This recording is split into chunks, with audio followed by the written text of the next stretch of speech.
बेटा अपने पिता के पास गया और बड़ा परेशान होकर बोला, मैं अब मेरी पत्नी के साथ एक पल भी नहीं बिता सकता।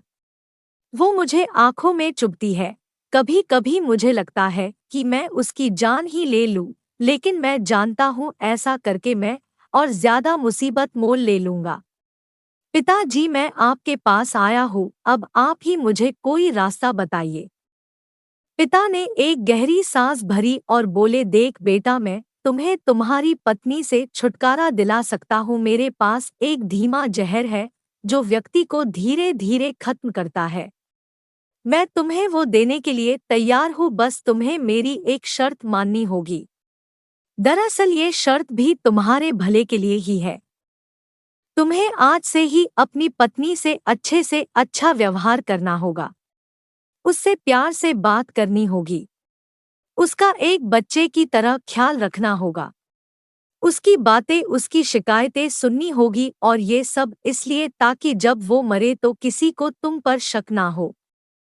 थोड़ी देर तक वहां एक शांति छाई रही। फिर पिता ने कहा कि अगर ये सारी बातें तुम्हें ठीक लगे तो उस डब्बी में वो सफेद पाउडर है, उसे रोज थोड़ा थोड़ा अपनी पत्नी के खाने में डालते रहना। बेटे ने वो डब्बी उठाई और वहां से चला गया। 30 दिनों बाद बेटा फिर से जब पिता के पास वापस लौटा तो उसकी आंखों में आंसू थे, उसके चेहरे पर ग्लानि की भावना थी। वह अपने पिता के पैरों में गिर पड़ा और बोला, पिताजी, मैं अब अपनी पत्नी को नहीं मारना चाहता। मैं उससे बहुत प्यार करता हूँ। आप उस जहर का असर खत्म हो जाए ऐसा कुछ कीजिए। पिता ने अपने बेटे को उठाया और बोला, डरो मत, उस डब्बी में सिर्फ चावल का आटा था।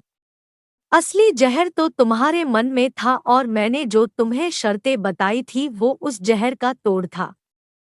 आप जब अपने मन में द्वेष, ईर्ष्या, गुस्सा, शक जैसे जहर को बना देते हो तो वह आपको अपनों से दूर कर ही देते हैं।